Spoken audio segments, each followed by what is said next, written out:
जम्मू आ गए, दिल्ली आ गए, अलग अलग जगह पे आ गए, और अभी सरकार उनको करेगी फिर से हम मेरी बात समझ गए? क्या सबके साथ मर्डर हो जाता है? क्या सारी बहुएं जला के मार दी जाती? So, hello everyone, and today we are going to have some introductory class regarding the Sale of Goods Act, regarding what we call as a SOGA in short, Sale of Goods Act 1930.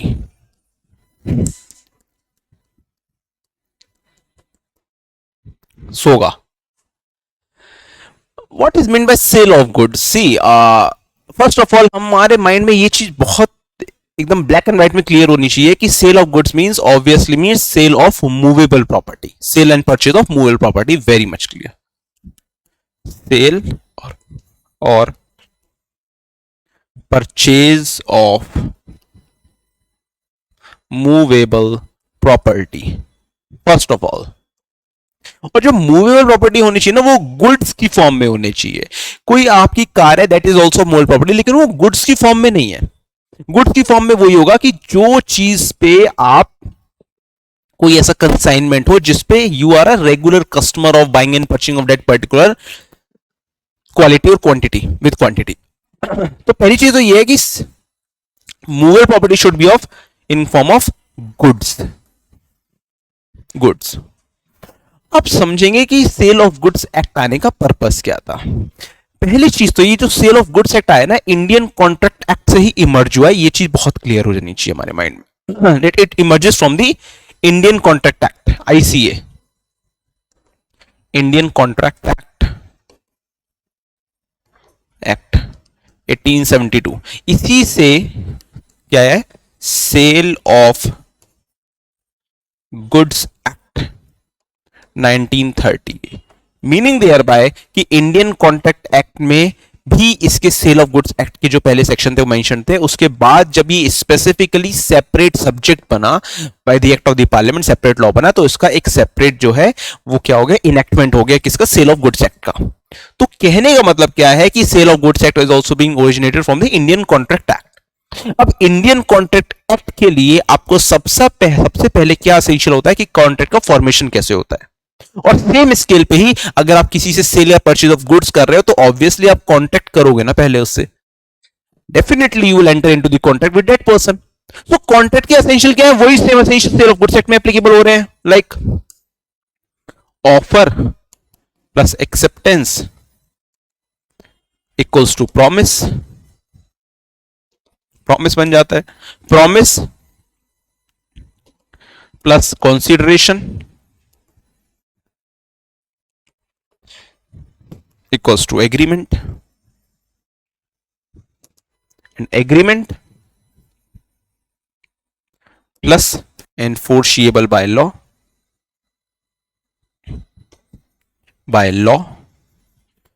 equals to contract.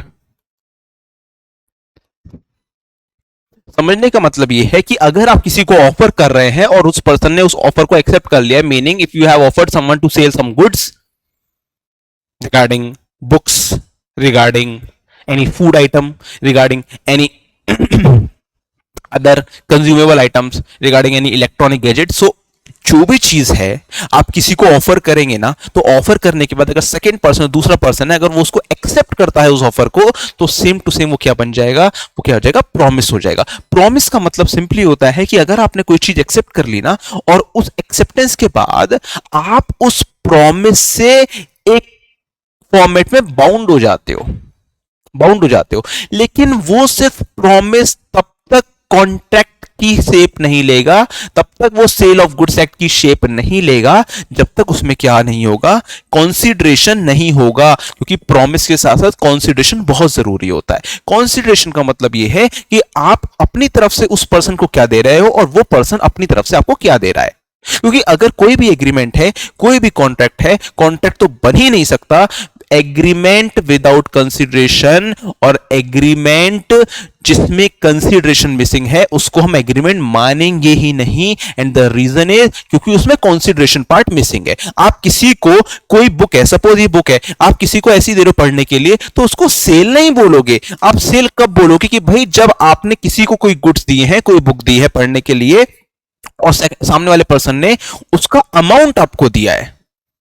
Consideration दोनों side से होना बहुत जरूरी होता है। सिर्फ एक side से, सपोज आपने बुक पढ़ने को दे दी तो आपका कंसीडरेशन तो हो गया कि आपने बुक उसको पढ़ने को दी, लेकिन उसकी तरफ से क्या कंसीडरेशन हुआ? आपने बुक पढ़ने को दे दी, फिर तो गिफ्ट हो गया ना, फिर तो गिफ्ट हो गया। लेकिन आप उसको सेल की कैटेगरी में कब डालोगे? जब उस पर्सन ने आपको कुछ मॉनेटरी डिनोमिनेशन में आपको कुछ अमाउंट दिया है, उसको आप सेल की कैटेगरी में डालोगे। तो जब तक आपका एग्रीमेंट कॉन्ट्रैक्ट तब तक नहीं बन सकता, आपका प्रॉमिस कॉन्ट्रैक्ट या प्रॉमिस एग्रीमेंट नहीं बन सकता। डेट मीन ये जो प्रॉमिस है ना, ये आपका जब तक एग्रीमेंट नहीं बन सकता, जब तक इसमें क्या चीज नहीं ऐड ऑन करोगे, आप कंसीडरेशन ऐड ऑन नहीं करोगे।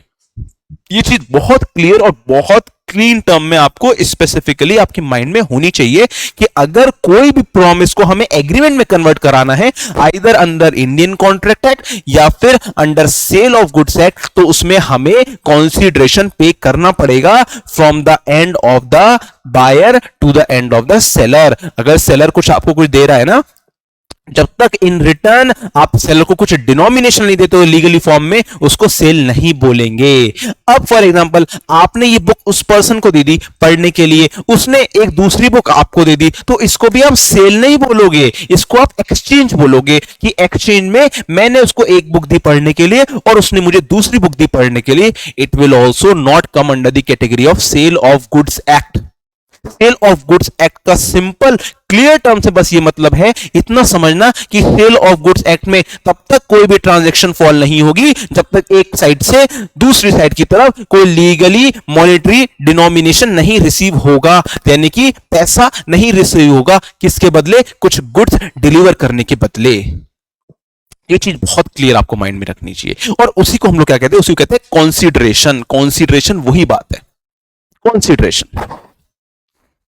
दूसरी चीज, अगर फॉर एग्जाम्पल आपने प्रॉमिस के बाद, प्रॉमिस आपने किस बेसिस पे करा? प्रॉमिस आपने इस बेसिस पे करा कि भाई जो सेलर है ना, सेलर वो आपको इतने गुड्स देगा, 100 केजीज ऑफ एप्पल देगा, ठीक है, लेकिन रिटर्न में आपसे क्या लेगा? 20,000 रुपीज भी लेगा। ये कौन कह रहा है? इस पे परचेजर भी एग्री कर रहा है, परचेजर भी। तो इसको बोलेंगे sale of goods. Consumable item भी गुड्स में आते हैं, कुछ भी आ सकता है, डिपेंड करता है, लेकिन उसमें कंसीडरेशन होना चाहिए। ये चीज बहुत क्लियर होगी। अब दूसरी चीज, जब एक बार उसमें कंसीडरेशन हो गया तो वो एक एग्रीमेंट का फॉर्म ले लेता है, एग्रीमेंट का, कि वो एग्रीमेंट हो गया है। लेकिन बात है कि सेल ऑफ गुड्स, मैंने आपको बताया कि सेल ऑफ गुड्स आपका इंडियन कॉन्ट्रैक्ट एक्ट से मर्ज हुआ है, एग्रीमेंट एक्ट करके कोई एक्ट नहीं है। तो इंडियन कॉन्ट्रैक्ट एक्ट से अगर sale of goods act emerge हुआ है तो बात इतनी आ रही है कि आप एग्रीमेंट को कॉन्ट्रैक्ट में कैसे कन्वर्ट कराओगे उस पर्टिकुलर गुड्स के रिगार्डिंग। सेकंड क्वेश्चन क्या राइज होता है? How you will convert that agreement regarding sale of goods into a form of contract, into a form of contract। तो इसका बेसिक एंड सबसे स्पेसिफिक आंसर है ये है कि कोई भी एग्रीमेंट कॉन्ट्रैक्ट में कब कन्वर्ट होगा? जब वो एनफोर्सेबल बाय लॉ होगा। एनफोर्सेबल बाय लॉ का सिंपली मतलब है कि लॉ की भाषा में वो चीज अनलॉफुल नहीं होनी चाहिए। आप किसी को ड्रग्स सेल नहीं कर सकते, आप किसी को साइकोट्रॉपिक सब्सटेंसेस सेल नहीं कर सकते, आप किसी को इलीगल वेपन सेल नहीं कर सकते, आप किसी को ऐसा सब्सटेंस सेल नहीं कर सकते जो कि प्रोहिबिटेड है, हमारी कंट्री के फेवर में नहीं है, पब्लिक जस्टिस में नहीं है, पर्सन के बेनिफिट में नहीं है। आप किसी पर्सन को वो चीज सेल नहीं कर सकते हो, नहीं कर सकते हो। सिंपल सा एग्जांपल देता हूं, पहले एक सिरप आता था कोरेक्स करके, तो कोरेक्स में कुछ ऐसे सब्सटेंस होते हैं जिसकी वजह से बहुत सारे पर्सन उसको उस पर्पस के लिए यूज करना है, लाइक इंटॉक्सिकेशन के लिए, तो कोरेक्स बैन हो गया है। जब तक आपको डॉक्टर की रिकमेंडेशन नहीं देंगे आप उसको, तो कोरेक्स नहीं मिलेगा। अब आप किसी से कांटेक्ट कर रहे हो, किसी केमिस्ट से, कि मैं आपको 100 कोरेक्स की बोतल सोल्ड आउट करूंगा, तो वो चीज आपका कॉन्ट्रैक्ट नहीं बन सकता, वो एग्रीमेंट तक ही सीमित रहेगा। क्यों? क्योंकि उसमें क्या चीज मिसिंग है? एनफोर्सियल बाय लॉ नहीं है। उसमें आप जो चीज का रिगार्डिंग आपने कॉन्ट्रैक्ट एग्रीमेंट किया है ना, वो लॉ के थ्रू रिकॉग्नाइज है ही नहीं, लीगल है ही नहीं, एनफोर्सियल है ही नहीं। तो वो चीज इवन तो आप बोल दो कि ठीक है मैंने आपसे कॉन्ट्रैक्ट किया सेल ऑफ गुड्स का, लेकिन वो सेल ऑफ गुड्स एक्ट की कैटेगरी में नहीं आएगा जब तक आपका वो एग्रीमेंट कॉन्ट्रैक्ट में कन्वर्ट नहीं हो जाता। इसी वजह से मैंने आपको बताया कि जब तक आप इंडियन कॉन्ट्रैक्ट एक्ट के कॉन्ट्रैक्ट का फॉर्मेशन नहीं समझोगे ना, आपको सेल ऑफ गुड्स एक्ट समझ में नहीं आएगा। इसी वजह से मैंने आपको समझाया कि सेल ऑफ गुड्स एक्ट के लिए आपको कॉन्ट्रैक्ट का फॉर्मेशन समझना बहुत जरूरी होता है कि कॉन्ट्रैक्ट फॉर्म कैसे होगा।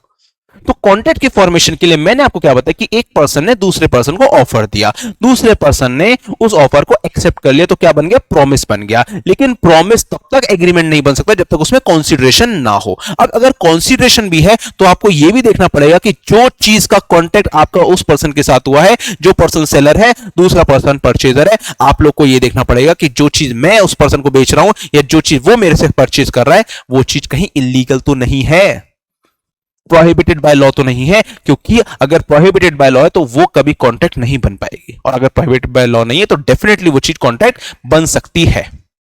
ये चीज हो गई। अब दूसरी चीज, अगर हम ये सेल ऑफ गुड्स एक्ट समझ रहे हैं, सेल ऑफ गुड्स एक्ट, तो हमें तीन चीजें सबसे पहले समझनी पड़ेंगी। सबसे पहली कि भाई बायर कौन होता है, दूसरी कि भाई सेलर कौन होता है, और थर्ड एंड वेरी इंपॉर्टेंट कि भाई गुड्स क्या होते हैं, गुड्स क्या होते हैं। ये चीज समझनी पड़ेगी। तो बायर का देखिए, बायर और सेलर बहुत सिंपल है। सिंपली कि पर्सन वो बायर है जो पर्सन दूसरे पर्सन से क्या खरीद रहा है, गुड्स परचेज कर रहा है, उसको हम बोलेंगे बायर। जो पर्सन दूसरे पर्सन को गुड्स सोल्ड आउट कर रहा है उसको बोलेंगे सेलर। इसमें कोई भी किसी भी तरीके कोई कंफ्यूजन नहीं है। जहां तक समझने की बात आपकी गुड्स की है, तो गुड्स की डेफिनेशन में सेक्शन 2 में क्या मेंशन है कि भाई गुड्स क्या है? Goods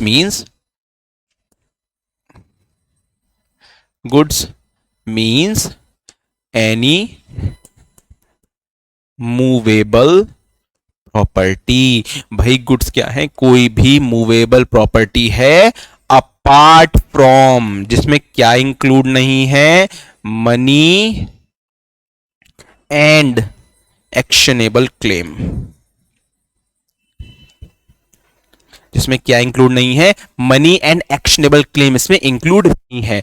money and actionable claim का क्या मतलब है? देखो, मनी तो आप जानते हो, आप किसी से पैसा नहीं खरीद सकते हो, आप किससे पैसा नहीं खरीद सकते हो। फॉर एग्जाम्पल, आपको फॉरेन कंट्री जाना है घूमने, भाई इंडोनेशिया जाना है, बाली वहां जाना है, मालदीव जाना है, थाईलैंड जाना है, कहीं भी घूमने जाना है, यूएस जाना है, कनाडा जाना है, कहीं भी जाना है, तो आप कभी ये नहीं बोलोगे कि हाँ मैं फॉरेन करेंसी परचेज करने जा रहा हूं। नहीं, अगर आप बोलते हो तो गलत वर्ड है। हमेशा क्या बोला जाता है कि मैं करेंसी एक्सचेंज करने जा रहा हूं। आप उसको इंडियन करेंसी दोगे और वो आपको फॉरेन करेंसी देगा। अगर आप ये बोल रहे हो ना कि मैं करेंसी परचेज करने जा रहा हूं, तो आंसर आपका एकदम गलत है। पहली चीज क्लियर हो गई कि कभी भी मनी को परचेज नहीं किया जा सकता, कभी नहीं किया जा सकता। हमेशा मनी को एक्सचेंज किया जाता है किसी दूसरी करेंसी के साथ, जो उस कंट्री की करेंसी है, उस कंट्री का मनी है। तो एक चीज तो बहुत क्लियर हो गई कि गुड्स में क्या चीज कवर नहीं है? मनी कवर नहीं है, कहीं से कहीं तक भी गुड्स में मनी कवर नहीं है। पहली चीज तो ये क्लियर हो गई। दूसरी चीज आपको क्या समझनी है कि इसमें एक्शनेबल क्लेम भी क्लियर कवर नहीं है। एक्शनेबल क्लेम क्या होते हैं, इनको समझ लीजिए। देखिए, एक्शनेबल क्लेम, एक्शनेबल क्लेम का मतलब क्या होता है? एक्शनेबल क्लेम का सिंपल ये मतलब है कोई भी ऐसा क्लेम जो बेस्ड है अनसिक्योर्ड डेट के ऊपर। अब ये क्या होता है भाई? Claim based on unsecured debt. कोई भी ऐसा क्लेम है जो अनसिक्योर्ड डेट के ऊपर बेस्ड है। अनसिक्योर्ड डेट का मतलब है आपने किसी को कुछ दे रखा है, या आपकी कि किसी किसी की प्रति आपकी कोई लायबिलिटी बनती है, या आपको किसी से कुछ रिसीव करना है लेकिन उस रिसीव करने के लिए आपके पास कोई सिक्योरिटी नहीं है उसकी। फॉर एग्जाम्पल, आपको क्या है, आपको किसी से रेंट रिकवर करना है, ठीक है, आपको किसी से रेंट रिकवर करना है। अब आपको अगर रेंट रिकवर करना है लेकिन आपने उसकी सिक्योरिटी अपने पास नहीं रखी है, रखते हैं ना कि हाँ आप कुछ सिक्योरिटी डिपॉजिट करो, आपके पास वो सिक्योरिटी नहीं है, इसको कहते हैं अनसिक्योर्ड डेट, एक्शनेबल क्लेम। आपके पास राइट तो है रेंट रिकवर करने का, समझना, आपके पास राइट तो है रेंट रिकवर करने का, 1 महीने का पेंडिंग है, 2 महीने का पेंडिंग, 3 महीने का, लेकिन आपके पास कोई सिक्योरिटी नहीं रखी हुई कि आप कैसे रिकवर करो, तो आप उससे मांगोगे ही ना। अगर वो नहीं देगा तो आप केस फाइल करोगे। तो इसको क्या कहते हैं, अनसिक्योर्ड डेट। जो डेट का मतलब जो पैसे आपको उससे लेने हैं, उसको वो पैसे लेने के लिए आपके पास कोई सिक्योरिटी नहीं रखी हुई है, उस पैसे को सिक्योर करने के लिए वो आप बस मांग ही सकते हो, इसको कहते हैं अनसिक्योर्ड डेट। तो अनसिक्योर्ड डेट का क्या मतलब है, ऐसा डेट जो कि अनसिक्योर्ड है, जिसको हम बोलेंगे एक्शनेबल क्लेम। मतलब अगर आप किसी से पैसा ले रहे हो, कुछ भी ले रहे हो, तो वो सेल ऑफ गुड्स की कैटेगरी में नहीं आएगा। बाकी हर मूवेबल प्रॉपर्टी क्या होगी, गुड्स की कैटेगरी में फॉल करेगी, apart from money and actionable claim. ये चीज बहुत क्लियर हो गई। मूवेबल प्रॉपर्टी होनी चाहिए, क्या हमने समझा, it should be a movable property. Immovable property का कभी भी कोई सेल ऑफ गुड्स नहीं होता, इस चीज को नोट कर लेना। इमूवेबल प्रॉपर्टी को कभी आप ये नहीं कहोगे कि सेल ऑफ गुड्स है, गुड्स हमेशा मूवेबल प्रॉपर्टी का ही होगा। एक चीज तो ये क्लियर है। अब चलते हैं आगे, अब देखिए ध्यान से।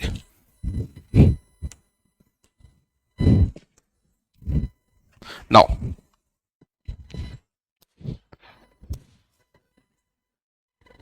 अब दूसरी चीज आपको एक बहुत इंपॉर्टेंट एक बात समझनी है कि भाई सेल ऑफ गुड्स के रिगार्डिंग आप दूसरे पर्सन से एग्रीमेंट कर रहे हो, कॉन्ट्रैक्ट कर रहे हो। अब कॉन्ट्रैक्ट क्या हो सकता है, कॉन्ट्रैक्ट ये हो सकता है कि सर मुझे आज के आज अभी के भी आप किसी की शॉप पे गए, आपको एयर कंडीशनर बाय करना है, आपको 100 एयर कंडीशनर के ऑर्डर करने हैं, आप क्या गए, शॉप पे गए और उसके शॉप से 50-100 एयर कंडीशनर परचेज करके ले आए, तो क्या हो गया, सेल ऑफ गुड्स एक्ट हो गया।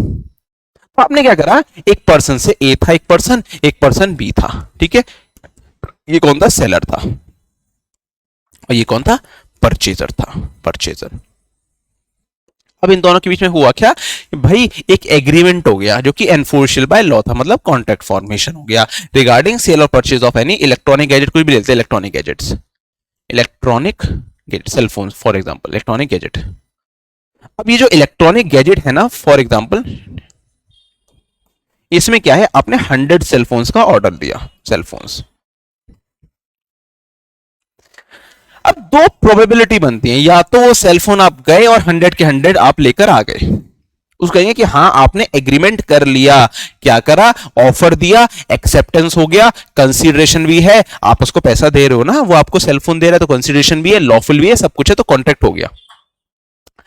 एक तो चीज ये। एक दूसरी चीज होती है कि भाई उस केस में क्या, जहां पर आपका दूसरी पार्टी से एक एग्रीमेंट हो रहा है लेकिन आपको गुड्स अभी नहीं चाहिए, आपको 1 महीने बाद चाहिए। समझना इस चीज को, आपको गुड्स अभी नहीं चाहिए, आपको गुड्स 1 महीने बाद चाहिए। आज से 1 महीने का मतलब अराउंड 15 मई के आसपास आपको गुड्स चाहिए। तो अगर इस फॉर्म में आप सेल ऑफ गुड्स में एग्रीमेंट कर रहे हो तो उसको बेसिकली किस नाम से डिनोट करते हैं कि भाई आपका उस पार्टी के साथ क्या हो गया, एग्रीमेंट टू सेल हो गया। एग्रीमेंट टू सेल, आपने एग्री करा है, उसने एग्री करा है कि इन फ्यूचर मैं आपको इतनी चीज इस प्राइस पे बेचूंगा, और आपने एग्री करा है इन फ्यूचर मैं इतनी चीज इस प्राइस पे परचेज करूंगा। इसको कहते हैं agreement to sell for future. तो अगर एग्रीमेंट टू सेल करा है तो इसको एक चीज ध्यान से समझना, एग्रीमेंट टू सेल में सबसे ज्यादा एसेंशियल क्या है, अगर आपको agreement to sell proper execute करानी है, कंप्लाई करानी है, या एग्रीमेंट टू सेल सेल में कन्वर्ट करानी है, कॉन्ट्रैक्ट ऑफ सेल में, उस केस में आपको क्या करना पड़ेगा, अगर 1 मंथ के बाद भी अगर कुछ फिक्स हुआ है ना कि 1 मंथ के बाद डिलीवरी होगी, तो आपको exact same goods, same quality, same quantity, ही क्या करने पड़ेंगे, डिलीवर करने पड़ेंगे, same good same quality same quantity के साथ ही। अगर आपको agreement to sale contract of sale में कन्वर्ट करना है, क्योंकि अगर फॉर एग्जांपल आपने इसमें कोई भी कंप्लायंस नहीं कराना, कोई भी मतलब इनमें से कोई सा भी आपने जो गुड्स हैं वो कम दे दिए, उस क्वालिटी के नहीं दिए, तो इसमें क्या होगा भाई, इसमें आपका वो एग्रीमेंट टू सेल सेल में नहीं कन्वर्ट होगा। मतलब ये है, ये जो परचेजर था ना, ए तो सेलर था, बी परचेजर था, बी क्या कर सकता है, आपको मना कर सकता है कि भाई मैं आपसे गुड्स नहीं परचेज करूंगा। क्यों? क्योंकि आपका वो गुड्स वो एप्रोप्रिएट क्वालिटी का नहीं है, जो जिस केसेस पे जिस बेसिस पे हमारी और आपकी बात हुई थी। इसको एक और चीज से अगर मैं कनेक्ट करूं तो एक कंसेप्ट होता है जिसको कहते हैं सेल बाय सैंपल।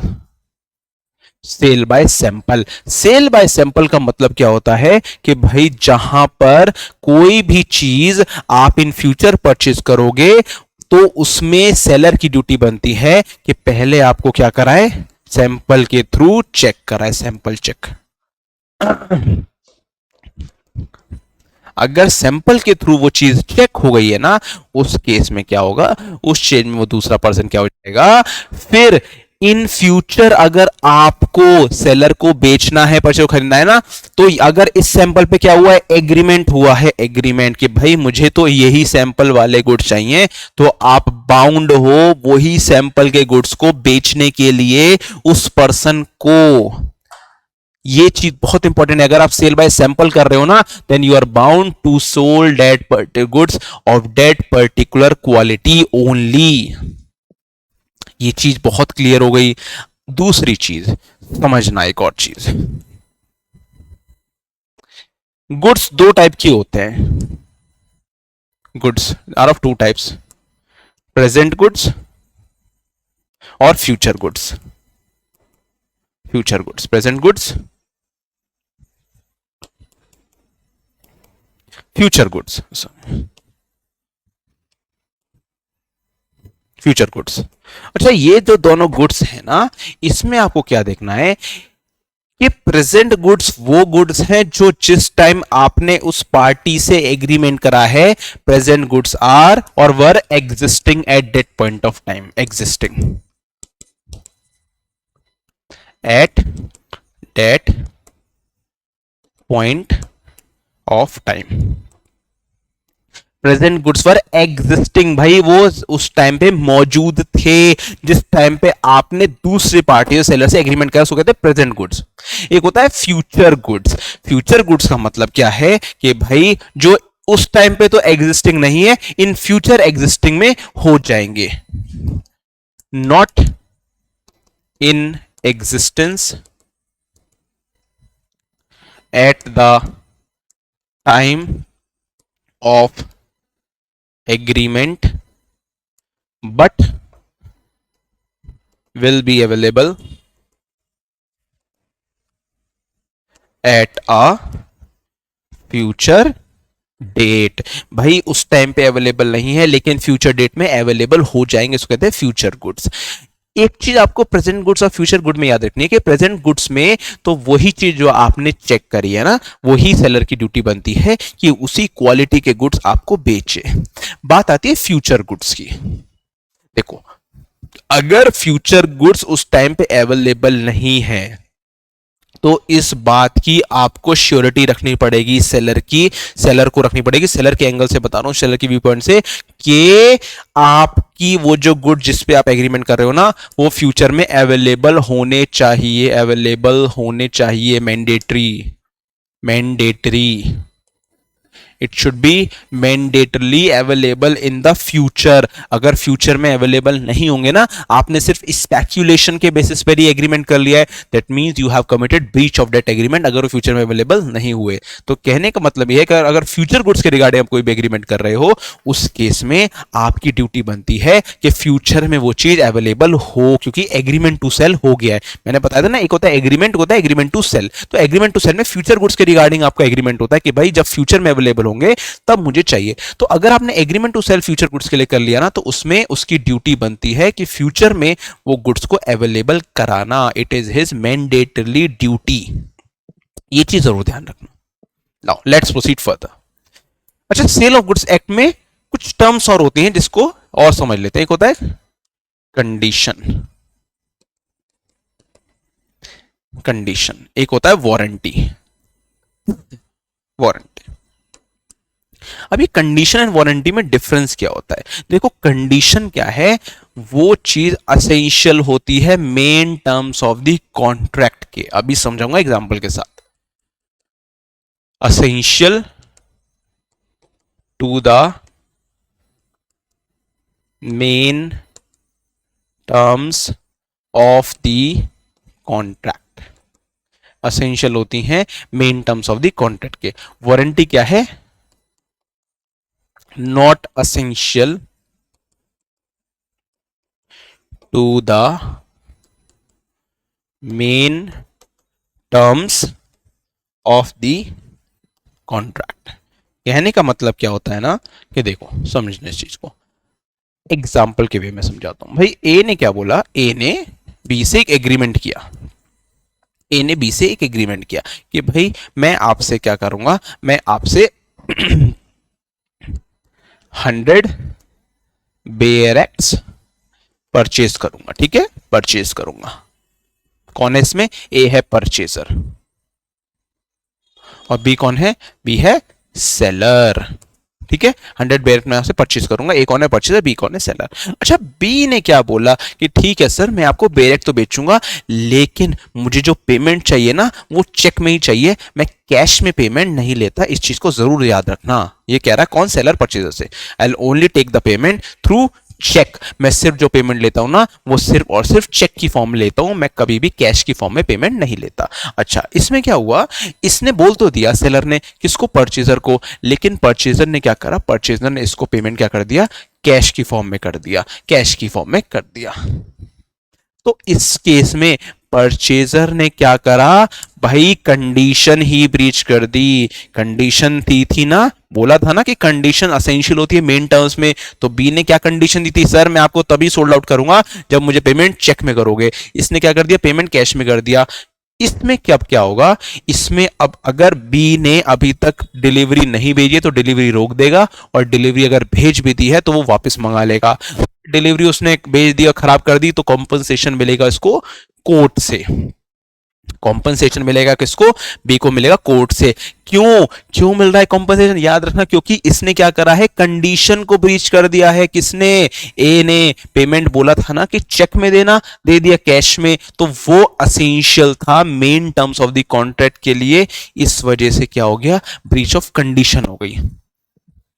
अब समझना वारंटी क्या होता है। वारंटी सेम एग्जांपल ने, ए ने बी से क्या बोला? ए कौन था? परचेजर। बी कौन था? सेलर। परचेजर और बी कौन था? सेलर। बी कौन था? सेलर। तो इस केस में क्या हुआ?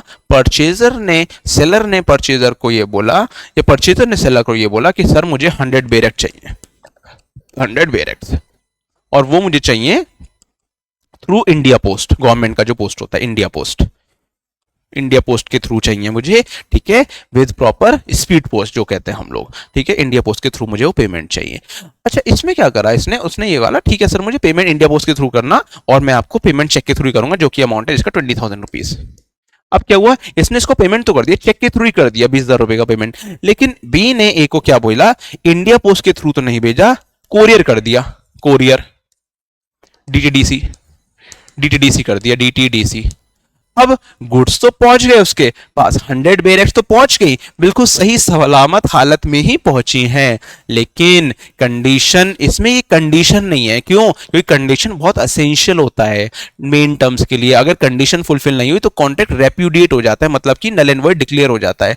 इसमें ये वारंटी क्यों है? क्योंकि ये असेंशियल नहीं है मेन टर्म के लिए। भाई ठीक है, आपके पास गुड्स तो आ गए ना, और ठीक ठाक क्वालिटी में आए हैं, अब इससे क्या ही फर्क पड़ेगा कि आपको इंडिया पोस्ट से आया है या डीटीडीसी से आया है। बात यह है कि आपके पास गुड्स आने चाहिए। तो इसमें क्या है कि ये वारंटी का ब्रीच हुआ है, वारंटी का, कंडीशन का नहीं। तो वारंटी का अगर ब्रीच हुआ है तो उससे कॉन्ट्रैक्ट रेप्यूडिएट नहीं होगा, invalid null and void declare नहीं होगा। सिर्फ जो परचेजर जो सेलर है इसका क्या बन जाएगा, राइट टू कॉम्पनसेशन बनेगा। बस ये समझना है आपको सेल ऑफ गुड्स एक्ट में, बस इतनी चीज है। इनिशियल स्टेज बता रहा हूँ, इनिशियल स्टेज। वैसे तो थोड़ी बहुत चीजें समझने की हैं सेल ऑफ गुड्स एक्ट में, ज्यादा बड़ा एक्ट नहीं है, छोटा सा ही, लेकिन ये चीजें बहुत समझने की है। Condition, warranty, sale and agreement to sell क्या होता है, प्रेजेंट एंड फ्यूचर गुड्स क्या होता है, ये चीज थी समझने की। तो आज की इस डेमो क्लास में हम लोगों ने क्या समझा कि भाई ये जो टर्म है सेल ऑफ गुड एक्ट, ये क्यों आई, इसमें क्या क्या एसेंशियल्स हैं और ये क्यों फॉर्म होता है। आगे की अगर क्लासेस में, जब लाइव क्लासेस होंगी हमारी, then will understand in a very detail format. अभी तो मैंने आपको एक व्यू पॉइंट दे दिया, एक ग्लिम्स दे दिया कि सेल ऑफ गुड्स एक्ट है क्या। So thank you very much, और अगर हम लोग जब मिलेंगे then will have some detail discussion over it. Thank you very much. Subscribe for more content.